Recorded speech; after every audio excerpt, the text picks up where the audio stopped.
हरियाणा की हर अपडेट के लिए बेल आइकन दबाएं और सब्सक्राइब करें STV हरियाणा न्यूज। साथ में नाम है अजय मिश्रा, आप देख रहे हैं फटाफट हरियाणा।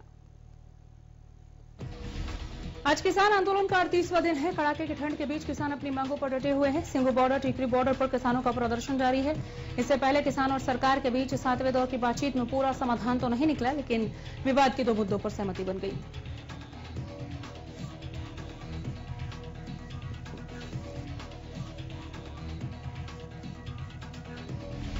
किसानों और सरकार के बीच अब 4 जनवरी को अगली बैठक है। उम्मीद की जा रही है कि इस दिन गतिरोध खत्म हो सकता है। कृषि मंत्री नरेंद्र तोमर ने कहा कि उन्हें भरोसा है कि 4 जनवरी को सकारात्मक नतीजे आएंगे।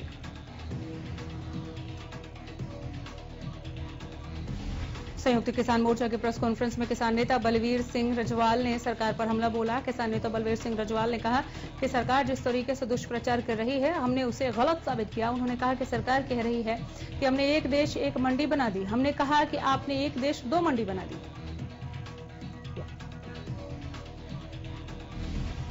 कृषि कानूनों के खिलाफ किसानों का धरना कड़ाके की सर्दी में भी जारी है। किसान सरकार से बातचीत के पहले सख्त तेवर दिखा रहे हैं। किसानों ने साफ किया कि उन्हें कृषि कानून वापस लिए जाने से कम मंजूर नहीं। कृषि कानून वापस लिए जाने तक आंदोलन जारी रहेगा।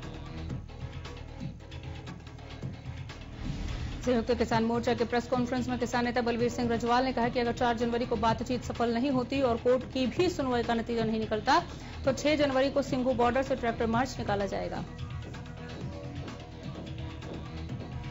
उन्होंने कहा कि ट्रैक्टर मार्च 26 जनवरी की रिहर्सल परेड होगी। किसान नेताओं ने कहा कि जब तक सरकार कानून वापस नहीं लेती, हम सब सड़कों पर बैठे रहेंगे। उन्होंने कहा कि हम लोग शांतिपूर्ण प्रदर्शन कर रहे हैं और आगे भी ऐसे ही करते रहेंगे। किसानों के ट्रैक्टर मार्च को देखते हुए बहादुरगढ़ के MP टोल पर सुरक्षा बढ़ाई गई। इस दौरान पुलिस की ओर से टोल पर बैरिकेड भी लगाए गए। गांव-गांव होते हुए किसानों ने शाहजहांपुरा बॉर्डर तक ट्रैक्टर रैली निकाली। किसानों ने रोहा टोल से अपना ट्रैक्टर मार्च शुरू किया। इस रैली में करीबन 500 ट्रैक्टरों पर 1500 से ज्यादा किसान निकले। हरियाणा के ग्रामीण ट्रैक्टर यात्रा में शामिल लोगों के खान-पान का पूरा इंतजाम किया गया। भारतीय किसान यूनियन एकता के नेतृत्व में ट्रैक्टर मार्च निकाला गया। केंद्रीय स्वास्थ्य मंत्री डॉक्टर हर्षवर्धन ने कहा कि पहले फेज में कोरोना की वैक्सीन पूरे देश में मुफ्त में लगाई जाएगी। शनिवार को केंद्रीय मंत्री से जब पूछा गया कि क्या लोगों को कोरोना की वैक्सीन के लिए पैसे चुकाने पड़ेंगे या ये मुफ्त होगा, इसके जवाब में उन्होंने कहा कि दिल्ली ही नहीं पूरे देश में पहले फेज में कोरोना की वैक्सीन फ्री मिलेगी। इस फेज में 3 करोड़ लोगों को टीका लगाया जाएगा। बता दें कि पूरे देश में आज कोरोना वैक्सीन का ड्राई रन चल रहा है। केंद्रीय स्वास्थ्य मंत्री डॉक्टर हर्षवर्धन ने कहा कि पहले फेज में 3 करोड़ लोगों को वैक्सीन फ्री में दी जाएगी। डॉक्टर हर्षवर्धन ने कहा कि इनमें 1 करोड़ स्वास्थ्य कर्मी और 2 करोड़ फ्रंट लाइन वर्कर शामिल हैं। बाकी प्राथमिकता सूची में शामिल 27 करोड़ लोगों को जुलाई तक कैसे वैक्सीन दी जाएगी, इस बारे में फैसला लिया जा रहा है। केंद्रीय स्वास्थ्य मंत्री ने कहा कि आज पूरी प्रक्रिया वास्तविक वैक्सीनेशन ड्राइव जैसी है। सिर्फ लोगों को ओरिजिनल वैक्सीन नहीं दी जा रही। उन्होंने कहा कि अगर वैक्सीन देने के बाद कुछ विपरीत प्रभाव लोगों पर पड़ता है तो स्वास्थ्य मंत्रालय इसके लिए भी जरूरी तैयारियां कर रहा है। स्वास्थ्य मंत्रालय के मुताबिक पहले निजी और सरकारी अस्पतालों के स्वास्थ्य कर्मियों को टीका दिया जाएगा। इसके बाद फ्रंट लाइन वर्कर्स को टीका लगाया जाएगा। इसके बाद 50 साल से ज्यादा उम्र के लोगों को कोरोना का टीका लगेगा। फिर नंबर आएगा वैसे लोगों का जिनकी उम्र 50 साल से कम है लेकिन वो किसी बीमारी के शिकार हैं। कोरोना वैक्सीन को लेकर चल रही अफवाहों पर केंद्रीय मंत्री ने कड़ी चेतावनी दी। कहा कि लोग ऐसा करने से बाज आएं। उन्होंने कहा कि लोग इन अफवाहों की ओर ध्यान न दें। केंद्रीय मंत्री ने कहा कि पोलियो टीकाकरण का अभियान जब चल रहा था तो भी अलग अलग तरह की अफवाह लोगों ने उड़ाई थी।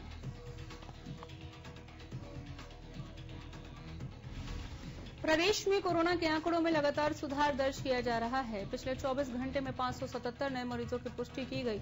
वहीं गुरुग्राम में 128 और फरीदाबाद में 61 नए केस सामने आए। हिसार में 41 नए मामले और पानीपत में 43 नए मामले सामने आए हैं। प्रदेश में 24 घंटे में 5 मरीजों की मौत के मामले सामने आए। इसी के साथ अब तक कुल 2821 कोरोना मरीजों की मौत हो चुकी है।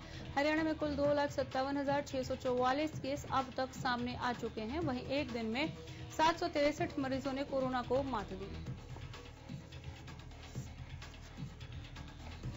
फतेहाबाद में ब्रिटेन से आए 27 में से 11 यात्री लापता हो गए। कोरोना के नए स्ट्रेन को लेकर स्वास्थ्य विभाग टीमें यहां लगातार तलाश कर रही हैं। ब्रिटेन से आए 27 यात्रियों की सूची स्वास्थ्य विभाग को दी गई। टीम 27 में से सिर्फ 16 लोगों को ही ट्रेस कर पाई है। अभी भी 21 लोगों की तलाश जारी है। स्वास्थ्य विभाग ने उप सिविल सर्जन से पत्र लिखकर मदद मांगी है। फिलहाल सभी 16 यात्रियों के सैंपल लिए जा चुके हैं और सभी की रिपोर्ट नेगेटिव आई है। इन सभी यात्रियों को 14 दिनों के लिए क्वारंटीन कर दिया गया है।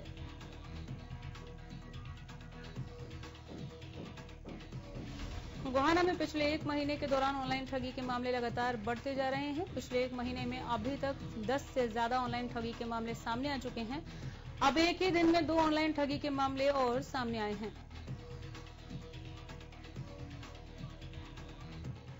शातिर ठगों ने 2 अलग अलग लोगों से फोन पर जानकार बनकर उनके फोन का एटीएम पिन पूछकर एक में 88,000 तो दूसरे में 1,45,000 की ठगी का शिकार बना डाला।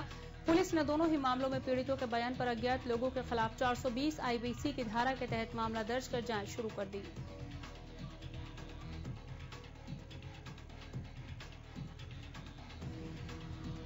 पानीपत में हॉरर किलिंग का मामला सामने आया, जिसमें कैंप तहसील की भावना चौक कुछ लोगों ने युवक की चाकुओं से गोदकर हत्या कर दी। जानकारी के मुताबिक युवक ने 1.5 महीने पहले पड़ोस में रहने वाली युवती से प्रेम विवाह किया था, जिसके बाद विवाहिता के मायके वाले शादी से बेहद नाराज थे।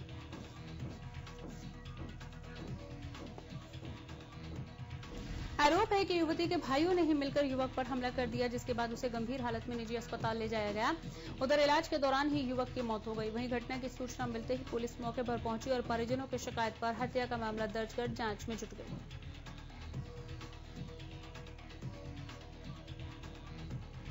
नए साल की खुशी में पूरी दुनिया जश्न में डूबी नजर आई। पुराने साल 2020 की कड़वी यादों को मिटाने के लिए लोगों ने नए साल का स्वागत काफी जोरदार तरीके से किया। नए साल को आम लोगों के साथ ही देश की सीमा पर खड़े जवानों ने भी धूमधाम से मनाया। जम्मू कश्मीर के पुंछ जिले में बीएसएफ के जवानों ने नाचते गाते हुए नए साल का जश्न मनाया। जवानों का नए साल के मौके पर हरियाणवी गानों पर डांस करते हुए वीडियो वायरल हो रहा है। सोशल मीडिया पर इस वीडियो को बार बार देखा जा रहा है।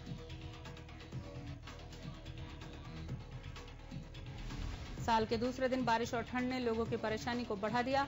अंबाला में हुई बारिश के बाद लोगों को कोहरे से राहत मिली। वहीं किसानों का कहना है कि इस बारिश से उनकी फसलों को फायदा होगा। अचानक मौसम के करवट बदलने के बाद लोगों ने ठंड से बचाव के लिए अलाव का सहारा लिया। मौसम विभाग का कहना है कि इस बारिश के बाद तापमान और भी ज्यादा गिरने की आशंका है। गोहाना में सुबह हुई बारिश के बाद तापमान में गिरावट आई। बारिश के बाद लोगों को कोहरे से राहत तो जरूर मिली। इस बारिश से किसानों के चेहरे पर खुशी है। कह रहे हैं कि गेहूं की फसल के लिए लाभकारी है।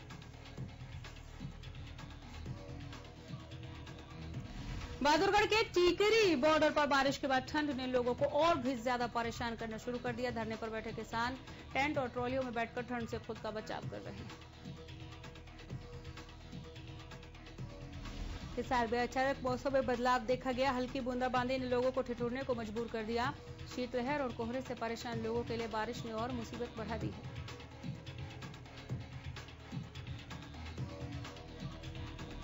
गुरुग्राम में ठंड ने एक बार फिर कहर बरपाना शुरू कर दिया। बीते दिन जहां लोग कोहरे से परेशान हुए तो वहीं आज बारिश ने लोगों की और परेशानी को बढ़ा दिया है।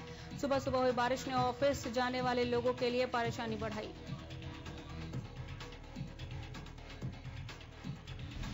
झज्जर में जोरदार बारिश होने के बाद जहां किसानों की फसलों को फायदा हुआ तो वहीं इस बारिश ने धरने पर बैठे किसानों की मुश्किलें बढ़ा दी हैं।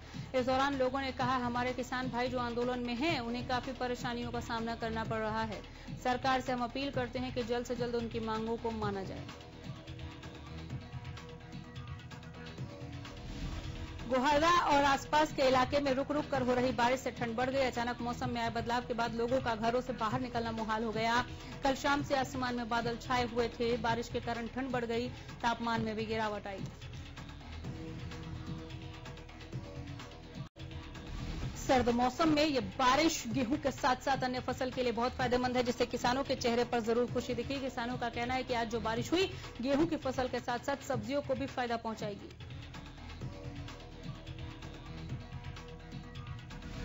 गेहूं फसल को बारिश से उत्पादन में बहुत ज्यादा लाभ होगा। बारिश से पानी की कमी को पूरा कर लिया जाएगा। किसानों का खाद पानी पर आने वाला खर्च बचेगा। ये बारिश गेहूं, सरसों, चना, सब्जियों के लिए फायदेमंद होगा।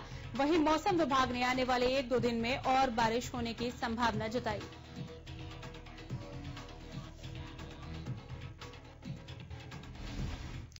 हरियाणा न्यूज के पत्रकार मनोज गोस्वामी पर हमला करने वाले बदमाशों के खिलाफ पुलिस ने मामला दर्ज कर लिया है। दरअसल हरियाणा न्यूज के पत्रकार मनोज गोस्वामी ने कैफे में चल रहे काले कारनामों को उजागर किया था। नारनौल में ऐसे कैफे चलाए जा रहे थे जहां पैसे लेकर युवक युवतियों को कैबिन दिए जाते थे, जिसका सच मनोज गोस्वामी ने उजागर किया था। हथियारबंद बदमाशों ने पत्रकार पर हमला कर गंभीर रूप से घायल कर दिया था। खबर दिखाए जाने के बाद पुलिस हरकत में आई और बदमाशों के खिलाफ मुकदमा दर्ज किया, लेकिन अभी तक कोई भी अपराधी पुलिस के गिरफ्त में नहीं आया। बदमाशों ने पत्रकार को जान से मारने की भी धमकी दी थी, जिसके बाद पत्रकार मनोज गोस्वामी ने सुरक्षा की मांग की थी, लेकिन अभी तक किसी तरह की कोई सुरक्षा नहीं दी गई। परीक्षा लिए जाने से नाराज साइबर सिटी के सेक्टर 14 स्थित गर्ल्स कॉलेज के छात्राओं ने दिल्ली महरौली रोड को जाम कर प्रदेश सरकार के खिलाफ जमकर नारेबाजी की, जिसके चलते शहर की सड़कों पर वाहनों की लंबी कतारें लग गईं। गुरुग्राम से दिल्ली जाने वाले महरौली रोड पर जाम की स्थिति बन गई। छात्राओं के इस प्रदर्शन से वाहन चालकों को खासी परेशानियों का सामना करना पड़ा। छात्राओं का आरोप है कि कोरोना के चलते पहले तो यूनिवर्सिटी ने एग्जाम न लेने की बात कही थी, लेकिन अब कॉलेज द्वारा 20 जनवरी से एग्जाम शुरू किए जाने की बात कही जा रही है। ऐसे में जब पढ़ाई ही नहीं हुई तो एग्जाम कैसे दे सकते हैं। छात्राओं की मांग है कि एग्जाम कैंसिल किए जाएं। इसी को लेकर छात्राएं सड़कों पर उतरी और प्रदर्शन किया। छात्राएं दुविधा में हैं कि वो सेकंड सेमेस्टर का एग्जाम दें या फिर थर्ड सेमेस्टर की तैयारी करें। छात्राओं के प्रदर्शन को देखते हुए पुलिस बल को भी तैनात कर दिया गया।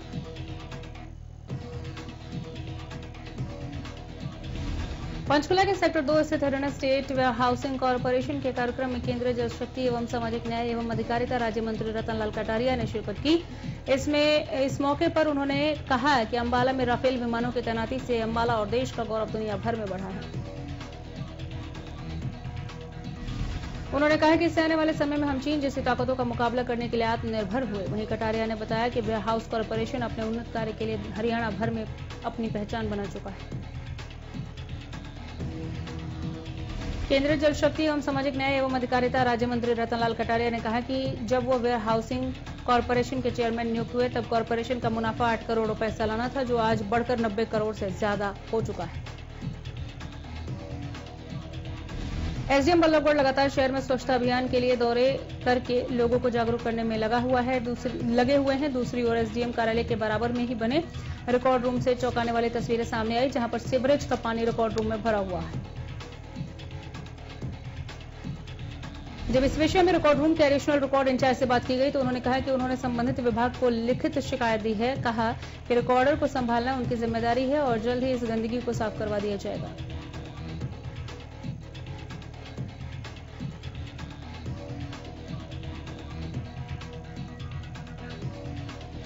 कुरुक्षेत्र में महिला ने एक शख्स पर रेप का आरोप लगाया है। मामले में पीड़िता ने न्याय की गुहार लगाई। महिला का आरोप है कि पैसे के आगे आला अधिकारी नतमस्तक हैं, जिस वजह से 3 हफ्ते से चल रही जांच को अब अंबाला ट्रांसफर कर दिया है।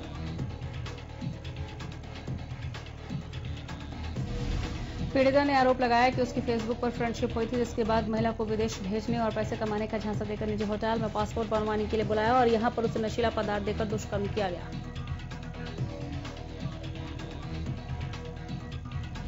उचाना में एसडीएम कार्यालय में महिला कर्मचारी की खुदकुशी का मामला सामने आया है। महिला ने खुदकुशी से पहले एक ऑडियो और सुसाइड नोट भी छोड़ा है, जिसमें उचाना एसडीएम सहित 4 लोगों पर गलत काम कराने और प्रताड़ित करने के आरोप लगाए।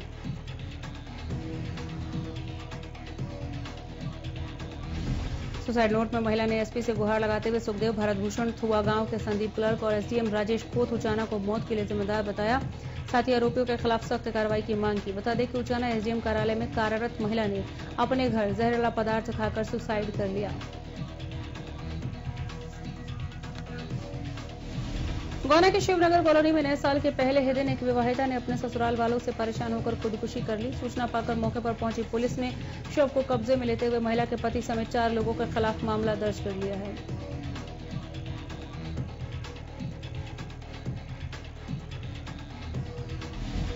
सिरसा में सीआईए पुलिस को बड़ी कामयाबी मिली है। पुलिस ने 11 आपराधिक वारदातें करने वाले गिरोह का पर्दाफाश किया। आरोपियों की पहचान सिरसा निवासी सनी, मनप्रीत, अनिल के रूप में हुई है। आरोपियों के पास से 4 मोटरसाइकिलें बरामद की गई। फिलहाल सभी आरोपियों को रिमांड पर लिया गया और इन्हें कोर्ट में पेश किया जाएगा।